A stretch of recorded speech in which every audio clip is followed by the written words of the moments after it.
6/9/25 പ്രഭാതമുരളി ബാബ്ദാദ മധുബൻ. ബാബ പറയുന്നു, മധുരമായ കുട്ടികളെ, നിങ്ങൾക്ക് ഈ ചിന്ത ഉണ്ടായിരിക്കട്ടെ, നമ്മൾ എങ്ങനെ എല്ലാവർക്കും സുഖധാമത്തിൻ്റെ വഴി പറഞ്ഞു കൊടുക്കട്ടെ. എല്ലാവർക്കും അറിയാൻ കഴിയട്ടെ, ഇത് പുരുഷോത്തമം ആകുവാനുള്ള സംഗമയുഗമാണ്. ചോദ്യം: കുട്ടികളായ നിങ്ങൾ പരസ്പരം ഏതൊരു ആശംസകൾ നൽകുന്നു? മനുഷ്യർ എപ്പോഴാണ് ആശംസകൾ നൽകുന്നത്? ഉത്തരം: മനുഷ്യർ ആശംസകൾ നൽകുന്നത് ആരെങ്കിലും ജനിക്കുമ്പോഴോ, വിജയി ആകുമ്പോഴോ, അല്ലെങ്കിൽ വിവാഹം ചെയ്യുമ്പോഴോ, അല്ലെങ്കിൽ ഏതെങ്കിലും വിശേഷ ദിവസം ഉണ്ടാകുമ്പോഴോ ആണ്. എന്നാൽ അത് സത്യമായ ആശംസ അല്ല.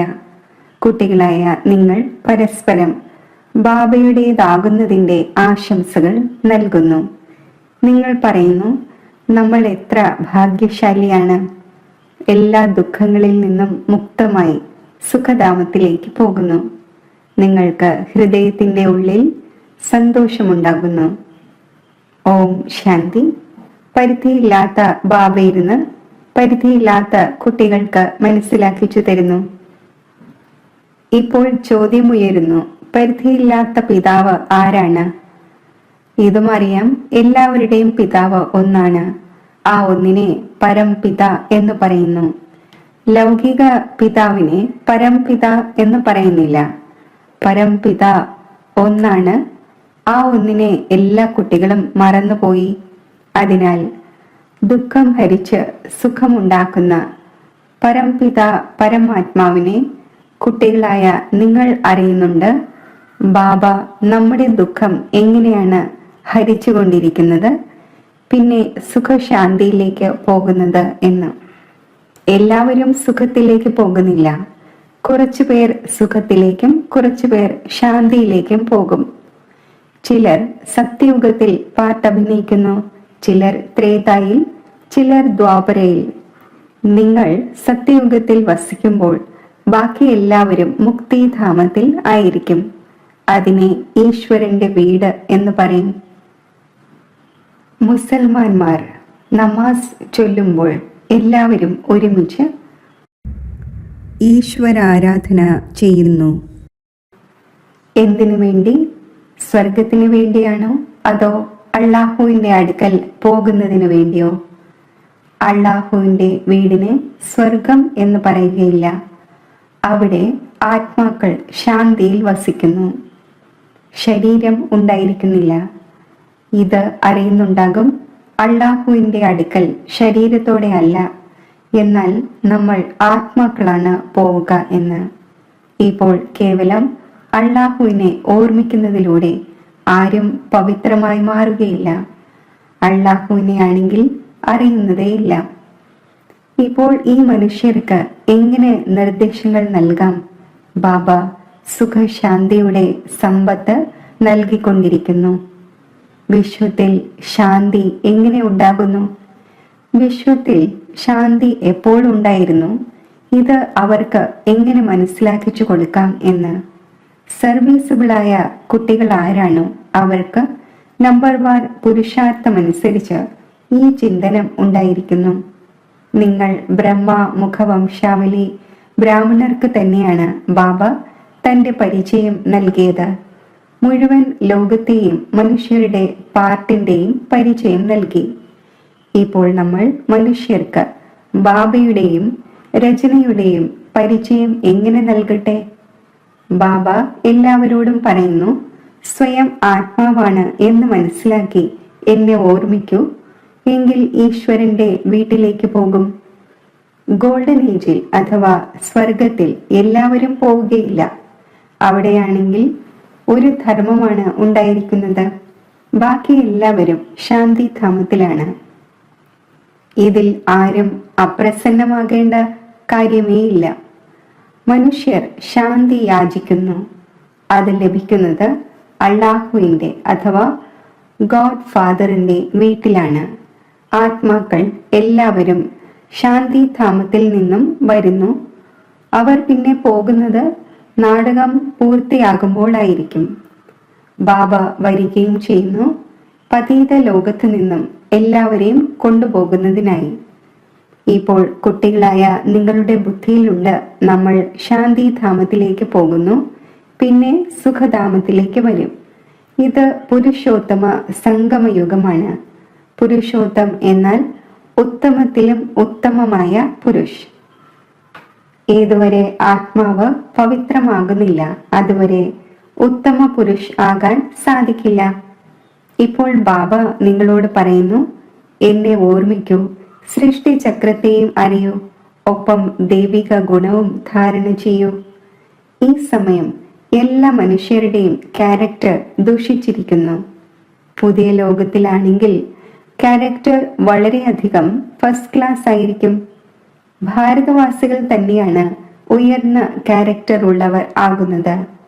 ആ ഉയർന്ന ക്യാരക്ടർ ഉള്ളവരെ കുറഞ്ഞ ക്യാരക്ടർ ഉള്ളവർ നമിക്കുന്നു, അവരുടെ ക്യാരക്ടേഴ്സ് വർണ്ണിക്കുന്നു. ഇത് കുട്ടികളായ നിങ്ങൾ തന്നെയാണ് മനസ്സിലാക്കുന്നത്. ഇപ്പോൾ മറ്റുള്ളവർക്ക് എങ്ങനെ മനസ്സിലാക്കിച്ചു കൊടുക്കും? ഏതൊരു സഹജമായ യുക്തി രചിക്കട്ടെ? ഇതാണ് ആത്മാക്കളുടെ മൂന്നാമത്തെ നേത്രം തുറക്കുക എന്നത്.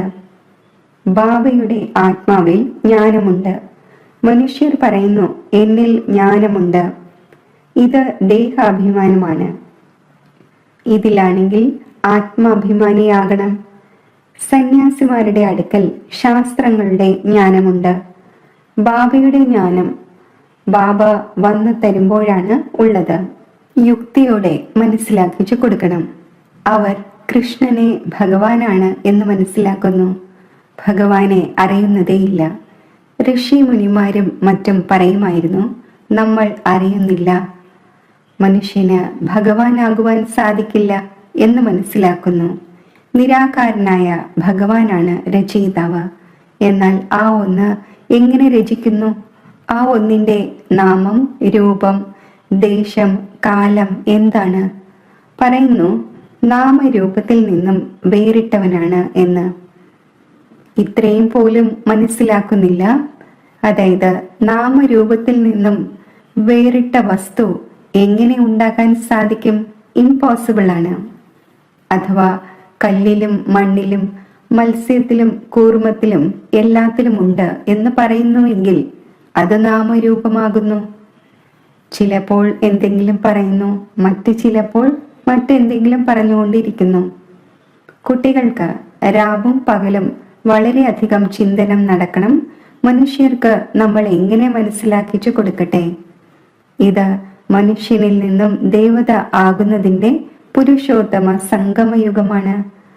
മനുഷ്യർ ദേവതമാരെ നമിക്കുന്നു, മനുഷ്യൻ മനുഷ്യനെ നമിക്കുന്നില്ല. മനുഷ്യർക്ക് ഭഗവാനെ അഥവാ ദേവതമാരെയാണ് നമിക്കേണ്ടത്. മുസൽമാന്മാരും ആരാധിക്കുന്നു, അള്ളാഹുവിനെ ഓർമ്മിക്കുന്നു. നിങ്ങൾക്കറിയാം, അവർക്ക് അള്ളാഹുവിന്റെ അടുക്കൽ എത്തിച്ചേരുവാൻ സാധിക്കില്ല. മുഖ്യമായ കാര്യമാണ് അള്ളാഹുവിന്റെ അടുക്കൽ എങ്ങനെ എത്തിച്ചേരും. പിന്നെ അള്ളാഹു എങ്ങനെയാണ് പുതിയ സൃഷ്ടി രചിക്കുന്നത്? ഈ കാര്യങ്ങളെല്ലാം എങ്ങനെ മനസ്സിലാക്കിച്ചു കൊടുക്കും? ഇതിനു വേണ്ടി കുട്ടികൾക്ക് വിചാരസാഗര മഥനം ചെയ്യേണ്ടി വരും. ബാബയ്ക്കാണെങ്കിൽ വിചാരസാഗര മഥനം ചെയ്യേണ്ടതില്ല. ബാബ വിചാരസാഗര മഥനം ചെയ്യുന്നതിനുള്ള യുക്തി കുട്ടികളെ പഠിപ്പിക്കുന്നു. ഈ സമയം എല്ലാവരും അയൺ ഏജിൽ തമോ പ്രധാനമാണ്. തീർച്ചയായും ഒരു സമയത്ത് ഗോൾഡൻ ഏജും ഉണ്ടാകും. ഗോൾഡൻ ഏജിനെ പ്യോർ എന്ന് പറയും. പ്യൂരിറ്റിയും ഇംപ്യൂരിറ്റിയും. സ്വർണത്തിൽ കലർപ്പ് ചേർക്കാറുണ്ടല്ലോ. ആത്മാവും ആദ്യം പ്യോർ സദോ പ്രധാനമാണ്, പിന്നെ അതിൽ കലർപ്പ് ചേരുന്നു. എപ്പോഴാണോ തമോ പ്രധാനമായി മാറുന്നത്, അപ്പോൾ ബാബയ്ക്ക് വരേണ്ടി വരുന്നു. ബാബ തന്നെ വന്ന് സദോ പ്രധാന സുഖധാമം ഉണ്ടാക്കുന്നു. സുഖധാമത്തിൽ കേവലം ഭാരതവാസികളാണ് ഉണ്ടായിരിക്കുന്നത്. ബാക്കി എല്ലാവരും ശാന്തിധാമിലേക്ക് പോകുന്നു. ശാന്തിധാമിൽ എല്ലാവരും പ്യോർ ആയിരിക്കുന്നു. പിന്നെ ഇവിടെ വന്ന് പതുക്കെ പതുക്കെ ഇംപ്യോറായി മാറുന്നു. ഓരോ മനുഷ്യനും സതോ രജോ തമോ തീർച്ചയായും ആകുന്നു. ഇപ്പോൾ അവർക്ക് എങ്ങനെ പറഞ്ഞു കൊടുക്കും? നിങ്ങൾക്കേവർക്കും അള്ളാഹുവിന്റെ വീട്ടിൽ എത്തിച്ചേരാൻ സാധിക്കുമെന്ന്. ദേഹത്തിന്റെ എല്ലാ സംബന്ധവും ഉപേക്ഷിച്ച് സ്വയം ആത്മാവാണ് എന്ന് മനസ്സിലാക്കൂ. ഭഗവാൻ ഉവാചയുണ്ടല്ലോ, എന്നെ ഓർമ്മിക്കുന്നതിലൂടെ ഈ 5 ഭൂതങ്ങൾ മാറിപ്പോകും. കുട്ടികളായ നിങ്ങൾക്ക് രാപകൽ ഈ ചിന്ത ഉണ്ടായിരിക്കേണ്ടതാണ്. ബാബയ്ക്കും ചിന്തയുണ്ടായി. അതിനാൽ പോകട്ടെ, പോയി എല്ലാവരെയും സുഖം അനുഭവിക്കുന്നവരാക്കി മാറ്റട്ടെ എന്ന സങ്കല്പം വന്നത്. അതിനോടൊപ്പം കുട്ടികൾക്കും സഹായികളാകണം. ഒറ്റയ്ക്ക് ബാബ എന്ത് ചെയ്യും? അതിനാൽ ഇത് വിചാരസാഗര മഥനം ചെയ്യൂ. ഇങ്ങനെയുള്ള എന്ത് ഉപായം കണ്ടെത്തട്ടെ, അതിലൂടെ മനുഷ്യർ ഉടൻ മനസ്സിലാക്കണം, ഇത് പുരുഷോത്തമ സംഗമയുഗമാണ്. ഈ സമയത്താണ് മനുഷ്യർക്ക് പുരുഷോത്തമർ ആകുവാൻ സാധിക്കുന്നത്. ആദ്യം ഉയർന്നവരായി ഇരിക്കുന്നു, പിന്നെ താഴെ വീഴുന്നു. ആദ്യം വീഴുകയില്ലല്ലോ. വരുമ്പോൾ തന്നെ തമോ പ്രധാനം ആവുകയില്ല. ഓരോ വസ്തുവും ആദ്യം സതോ പ്രധാനം, പിന്നെ സതോ രജോ തമോ ആകുന്നു. കുട്ടികൾ ഇത്രയും എക്സിബിഷനും മറ്റും ചെയ്യുന്നു, എന്നിട്ടും മനുഷ്യർ ഒന്നും മനസ്സിലാക്കുന്നില്ല. അപ്പോൾ മറ്റെന്ത് ഉപായം ചെയ്യട്ടെ? ഭിന്ന ഭിന്ന ഉപായങ്ങൾ ചെയ്യേണ്ടി വരുന്നുവല്ലോ. അതിനുവേണ്ടി സമയവും ലഭിച്ചിരിക്കുന്നു. പെട്ടെന്ന് ആർക്കും സമ്പൂർണമാകുവാൻ സാധിക്കില്ല. ചന്ദ്രനും അല്പാൽപമായി ഒടുവിൽ സമ്പൂർണം ആകുന്നു. നമ്മളും തമോ പ്രധാനമായിരിക്കുന്നു, പിന്നെ സതോ പ്രധാനമാകുന്നതിൽ സമയമെടുക്കുന്നു. അതാണെങ്കിൽ ജഡമാണ്, പിന്നെ ഇത് ചൈതന്യമാണ്. അപ്പോൾ നമ്മൾ എങ്ങനെ മനസ്സിലാക്കിച്ചു കൊടുക്കും? മുസൽമാന്മാരുടെ മൗലവിക്ക് മനസ്സിലാക്കിച്ചു കൊടുക്കണം. നിങ്ങൾ ഈ നമാസ് എന്തുകൊണ്ട് ചൊല്ലുന്നു? ആരുടെ ഓർമ്മയിലാണ് ചൊല്ലുന്നത്? ഇത് വിചാരസാഗര മഥനം ചെയ്യണം.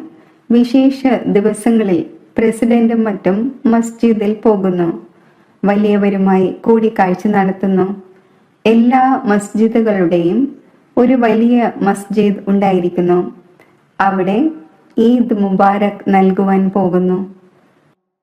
ഇപ്പോൾ മുബാരക് അതായത് ആശംസ ഇതാണ്. എപ്പോഴാണോ നമ്മൾ എല്ലാ ദുഃഖങ്ങളിൽ നിന്നും മുക്തമായി സുഖധാമത്തിലേക്ക് പോകുന്നത്, അപ്പോൾ ആശംസകൾ എന്ന് പറയണം. നമ്മൾ സന്തോഷ വാർത്ത കേൾപ്പിക്കുകയാണ്. ആരെങ്കിലും ജയിക്കുകയാണെങ്കിലും ആശംസകൾ കൊടുക്കുന്നു. ആരെങ്കിലും വിവാഹം കഴിക്കുമ്പോഴും ആശംസകൾ കൊടുക്കുന്നു. സദാ സുഖമുള്ളവരായിരിക്കൂ. ഇപ്പോൾ നിങ്ങൾക്കാണെങ്കിൽ ബാബ മനസ്സിലാക്കിച്ചു തന്നു നമ്മൾ അന്യോന്യം എങ്ങനെയാണ് ആശംസകൾ കൊടുക്കേണ്ടത് എന്ന്. ഈ സമയം നമ്മൾ പരിധിയില്ലാത്ത ബാബയിൽ നിന്നും മുക്തിയുടെയും ജീവൻ മുക്തിയുടെയും സമ്പത്ത് എടുത്തുകൊണ്ടിരിക്കുന്നു. നിങ്ങൾക്കാണെങ്കിൽ ആശംസകൾ ലഭിക്കുവാൻ സാധിക്കും. ബാബ മനസ്സിലാക്കിച്ചു തരുന്നു നിങ്ങൾക്ക് ആശംസകൾ. നിങ്ങൾ 21 ജന്മത്തേക്ക് പദം പതി ആയിക്കൊണ്ടിരിക്കുന്നു. ഇപ്പോൾ എല്ലാ മനുഷ്യർക്കും ആശംസ കൊടുക്കുന്നതിനായി എല്ലാവരും ബാബയിൽ നിന്നും എങ്ങനെ സമ്പത്തെടുക്കും? നിങ്ങൾക്ക് ഇപ്പോൾ മനസ്സിലായി കഴിഞ്ഞു. എന്നാൽ ലോകത്തുള്ളവർക്ക് നിങ്ങൾക്കായി ആശംസകൾ നൽകുവാൻ സാധിക്കില്ല. നിങ്ങളെ അറിയുന്നതേയില്ല. ആശംസകൾ നൽകണമെങ്കിൽ സ്വയവും തീർച്ചയായും ആശംസ നേടുന്നതിന് യോഗ്യരാകണം. നിങ്ങളാണെങ്കിൽ ഗുപ്തമാണല്ലോ. പരസ്പരം ആശംസകൾ നൽകുവാൻ സാധിക്കും. ആശംസകൾ നമ്മൾ പരിധിയില്ലാത്ത ബാബയുടേതായിരിക്കുന്നു. നിങ്ങൾ എത്ര ഭാഗ്യശാലിയാണ്. ആർക്കെങ്കിലും ലോട്ടറി ലഭിക്കുന്നു എങ്കിൽ, അല്ലെങ്കിൽ കുട്ടി ജനിക്കുന്നു എങ്കിൽ പറയും ആശംസകൾ. കുട്ടികൾ പാസ്സാകുന്നു എങ്കിലും ആശംസകൾ കൊടുക്കുന്നു. നിങ്ങൾക്ക് ഉള്ളിന്റെ ഉള്ളിൽ സന്തോഷമുണ്ടാകുന്നു. സ്വയം തനിക്ക് ആശംസകൾ കൊടുക്കുന്നു. നമുക്ക് ബാബയെ ലഭിച്ചു, അതിലൂടെ നമ്മൾ സമ്പത്ത് നേടിക്കൊണ്ടിരിക്കുന്നു.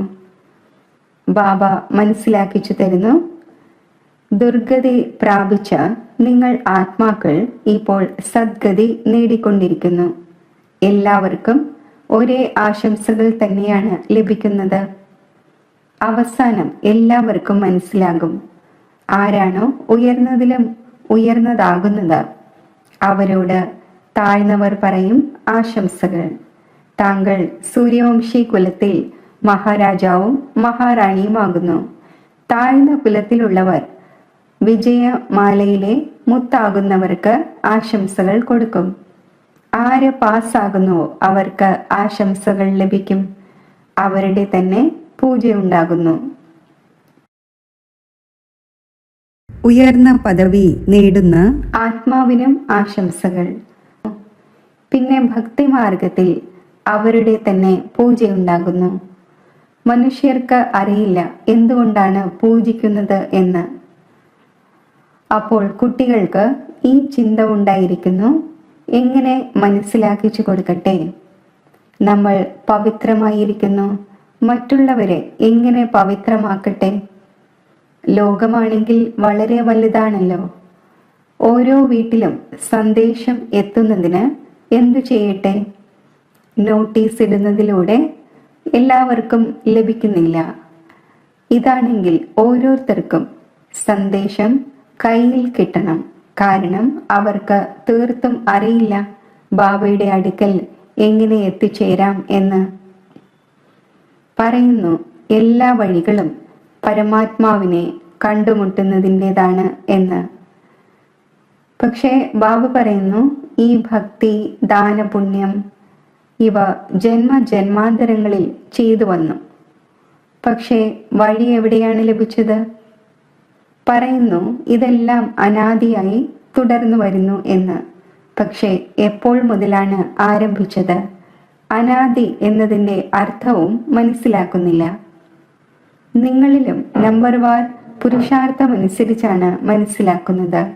ജ്ഞാനത്തിൻ്റെ പ്രാപ്തി 21 ജന്മം. അതാണ് സുഖം. പിന്നീടാണ് ദുഃഖം. കുട്ടികളായ നിങ്ങൾക്ക് കണക്ക് മനസ്സിലാക്കിച്ചു തരുന്നു. ആരാണോ വളരെയധികം ഭക്തി ചെയ്തത്. ഈ എല്ലാ വിശദമായ കാര്യങ്ങളും ഓരോരുത്തർക്കും മനസ്സിലാക്കുക സാധ്യമല്ല. എന്തു ചെയ്യട്ടെ? ഏതെങ്കിലും പത്രത്തിലിടട്ടെ? സമയമെടുക്കും. എല്ലാവർക്കും സന്ദേശം ഇത്രയും വേഗത്തിൽ ലഭിക്കുക സാധ്യമല്ല. എല്ലാവരും പുരുഷാർത്ഥം ചെയ്യുവാൻ തുടങ്ങുകയാണെങ്കിൽ പിന്നെ സ്വർഗത്തിൽ വരുമായിരുന്നു. ഇതുണ്ടാവുക സാധ്യമല്ല.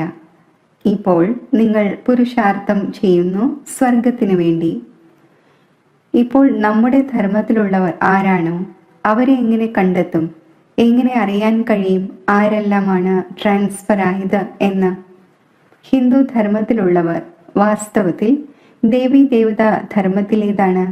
ഇതും ആരും അറിയുന്നില്ല. പക്ക ഹിന്ദു ആയിരിക്കും എങ്കിൽ തൻ്റെ ആദി സനാതന ദേവി ദേവത ധർമ്മത്തെ അംഗീകരിക്കും. ഈ സമയത്താണെങ്കിൽ എല്ലാവരും പതീതമാണ്. വിളിക്കുന്നുമുണ്ട്, പതീത പാവന വരൂ എന്ന്.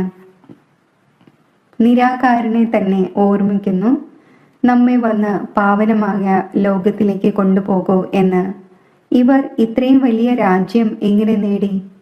ഭാരതത്തിൽ ഈ സമയത്ത് രാജധാനിയേ ഇല്ല. അതിനെ ജയിച്ച് രാജ്യം നേടിയിട്ടുണ്ടാകുവാനായി അവർ ഏതെങ്കിലും യുദ്ധം ചെയ്തിട്ടല്ല രാജപദം നേടുന്നത്. മനുഷ്യനെ എങ്ങനെയാണ് ദേവതയാക്കി മാറ്റുന്നത് ആർക്കും തന്നെ അറിയില്ല. നിങ്ങൾക്ക് ഇപ്പോൾ ബാബയിലൂടെ മനസ്സിലായി. മറ്റുള്ളവർക്ക് എങ്ങനെ പറഞ്ഞു കൊടുക്കും? അവർ മുക്തി, ജീവൻ മുക്തി നേടുന്നതിന് പുരുഷാർത്ഥം ചെയ്യിക്കുന്നയാൾ ആവശ്യമാണല്ലോ. അവർ സ്വയം തന്നെ അറിഞ്ഞ് അള്ളാഹുവിനെ ഓർമ്മിക്കുവാനായി. പറയൂ, നിങ്ങൾ ഈദിൻ്റെ ആശംസകൾ ആരോടാണ് പറയുന്നത്? നിങ്ങൾ അള്ളാഹുവിൻ്റെ അടുക്കൽ പോയിക്കൊണ്ടിരിക്കുന്നു എന്ന ഉറച്ച നിശ്ചയമുണ്ടോ? ഏതൊന്നിനു വേണ്ടിയാണോ നിങ്ങൾക്ക് ഇത്രയും സന്തോഷമുണ്ടായിരിക്കുന്നത്? ഇതാണെങ്കിൽ വർഷങ്ങളായി നിങ്ങൾ ചെയ്തു വരുന്നു. എപ്പോഴെങ്കിലും ഈശ്വരന്റെ അടുക്കൽ പോകുമോ അതോ ഇല്ലേ? കുഴങ്ങിപ്പോകും. തീർച്ചയായും നമ്മൾ പഠിച്ചുകൊണ്ടിരിക്കുന്നത് എന്തിനു വേണ്ടിയാണ്? ഉയർന്നതിലും ഉയർന്നത് ഒരു അള്ളാഹു തന്നെയാണ്. പറയൂ, അള്ളാഹുവിൻ്റെ കുട്ടികളായ നിങ്ങളും ആത്മാവാണ്. ആത്മാവാണ് ആഗ്രഹിക്കുന്നത് നമ്മൾ അള്ളാഹുവിൻ്റെ അടുക്കൽ പോകട്ടെ എന്ന്. ആത്മാവ് ആദ്യം പവിത്രമായിരുന്നു, ഇപ്പോൾ പതീതമായിരിക്കുന്നു. ഇപ്പോൾ ഇതിന് സ്വർഗം എന്ന് പറയുകയില്ല. എല്ലാ ആത്മാക്കളും പതീതമാണ്. പാവനം എങ്ങനെയാകും അള്ളാഹുവിൻ്റെ വീട്ടിലേക്ക് പോകുവാനായി? അവിടെ വികാരി ആത്മാവ് ഉണ്ടായിരിക്കുന്നില്ല. വൈസ്ലെസ് ആകേണ്ടതാണ്. ആത്മാവ് ഉടൻ സദോപ്രധാനം ആകുന്നില്ല. ഇതെല്ലാം വിചാരസാഗര മഥനം ചെയ്യുന്നു. ബാബയ്ക്ക് വിചാരസാഗര മഥനം നടക്കുന്നു. അതിനാലാണല്ലോ മനസ്സിലാക്കിച്ചു തരുന്നത്. ആർക്ക് എങ്ങനെ മനസ്സിലാക്കിച്ചു കൊടുക്കട്ടെ എന്നതിൻ്റെ യുക്തികൾ കണ്ടെത്തണം. ശരി, മധുരമധുരമായ സിഖിലതെ കുട്ടികൾക്ക് മാതാവും പിതാവുമായ ബാബ് ദാദയുടെ സ്നേഹസ്മരണകൾ. Good morning. ആത്മീയ പിതാവിൻ്റെ ആത്മീയ കുട്ടികൾക്ക് നമസ്തേ. ധാരണയ്ക്കുള്ള മുഖ്യസാരം: ഏതുപോലെയാണോ ബാബയ്ക്ക് ഈ ചിന്ത വരുന്നു, ഞാൻ പോയി കുട്ടികളെ ദുഃഖത്തിൽ നിന്നും മോചിപ്പിക്കട്ടെ, സുഖമുള്ളവർ ആക്കട്ടെ എന്ന്, അതേപോലെ ബാബയുടെ സഹായി ആകണം. ഓരോ വീട്ടിലും സന്ദേശം എത്തിക്കുന്നതിൻ്റെ യുക്തികൾ രചിക്കണം. സർവരുടെയും ആശംസകൾ പ്രാപ്തമാക്കുന്നതിനായി വിജയമാലയിലെ മുത്താകുന്നതിൻ്റെ പുരുഷാർത്ഥം ചെയ്യണം. പൂജ്യരാകണം. വരദാനം: ചെയ്യുന്നവൻ്റെയും ചെയ്യിക്കുന്നവൻ്റെയും സ്മൃതിയിലൂടെ ലൈറ്റിൻ്റെ കിരീടധാരിയായി ഭവിക്കട്ടെ. ഞാൻ നിമിത്ത കർമ്മയോഗി, ചെയ്യുന്നവനാണ്, ചെയ്യിക്കുന്നവൻ ബാബയാണ്. അഥവാ ഈ സ്മൃതി സ്വതവേ ഉണ്ടായിരിക്കുമെങ്കിൽ സദാ ലൈറ്റിൻ്റെ കിരീടധാരിയും നിശ്ചിന്ത ചക്രവർത്തിയുമായി മാറുന്നു. ബാബയും ഞാനും ഇത്രമാത്രം, മൂന്നാമതാരുമില്ല. ഈ അനുഭൂതി സഹജമായി നിശ്ചിന്ത ചക്രവർത്തിയാക്കുന്നു. ആര് ഇങ്ങനെയുള്ള ചക്രവർത്തി ആകുന്നുവോ അവർ തന്നെയാണ് മായാജീതം, കർമ്മേന്ദ്രിയജീതം, പ്രകൃതിജീതം ആകുന്നത്. എന്നാൽ അഥവാ ആരെങ്കിലും അബദ്ധത്തിൽ പോലും ഏതെങ്കിലും വ്യർത്ഥഭാവത്തിൻ്റെ ഭാരം തൻ്റെ മേൽ എടുക്കുകയാണെങ്കിൽ കിരീടത്തിനു പകരം ചിന്തയുടെ അനേകം കൊട്ടകൾ ശിരസിൽ വരുന്നു. സ്ലോഗൻ: സർവബന്ധനങ്ങളിൽ നിന്നും മുക്തമാകുന്നതിനായി ശാരീരിക ബന്ധങ്ങളിൽ നിന്നും നഷ്ടോമോഹ ആകൂ. അവ്യക്ത സൂചന: ഇപ്പോൾ സ്നേഹത്തിൻ്റെ അഗ്നിയെ പ്രജ്വലിതമാക്കി യോഗത്തെ ജ്വാലാരൂപം ആക്കൂ. യോഗത്തിൽ എപ്പോഴാണോ എല്ലാ സങ്കല്പവും ശാന്തമാകുന്നത്, ഒരേ ഒരു സങ്കല്പം നിലനിൽക്കുന്നത്, ബാബയും ഞാനും, ഇതിനെ തന്നെയാണ് പവർഫുൾ യോഗം എന്ന് പറയുന്നത്. ബാബയുടെ കൂടിക്കാഴ്ചയുടെ അനുഭൂതി അല്ലാതെ മറ്റെല്ലാ സങ്കല്പങ്ങളും ഉൾക്കൊള്ളപ്പെടണം. അപ്പോൾ ജ്വാലാരൂപത്തിൻ്റെ ഓർമ്മ എന്ന് പറയും. അതിലൂടെ പരിവർത്തനം ഉണ്ടാകുന്നു. ഓം ശാന്തി. മനസ്സ സേവനത്തിൻ്റെ അഭ്യാസം.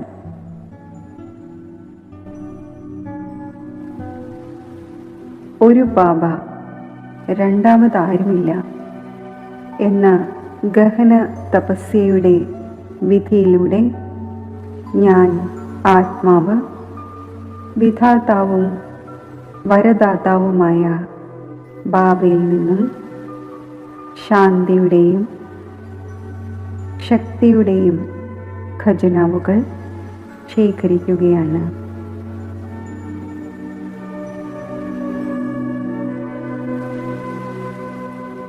സമ്പന്നമായ സ്ഥിതി കൈവരിക്കുകയാണ്.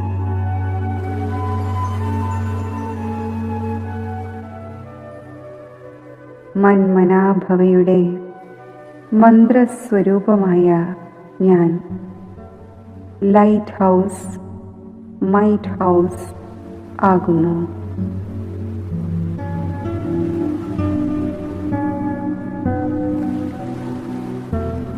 വിശ്വത്തിൽ വിദൂര സ്ഥാനങ്ങളിലായി അശാന്തരും ബലഹീനരുമായ എത്ര ആത്മാക്കളാണ്. അങ്ങനെയുള്ള ആത്മാക്കൾക്ക് ഞാൻ ശാന്തിയുടെയും ശക്തിയുടെയും പ്രകാശകിരണങ്ങൾ നൽകുകയാണ്.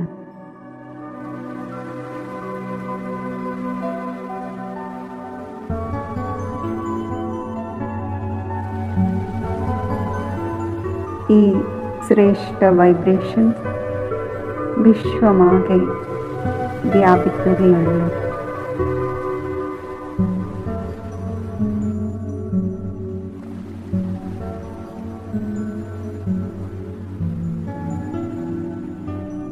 അശാന്തരും ബലഹീനരുമായ ആത്മാക്കൾ ശാന്തിയും ശക്തിയും സ്വീകരിച്ച് അവരുടെ ശാന്തിയാകുന്ന ആത്മധർമ്മത്തിൽ സ്ഥിതി ചെയ്യട്ടെ.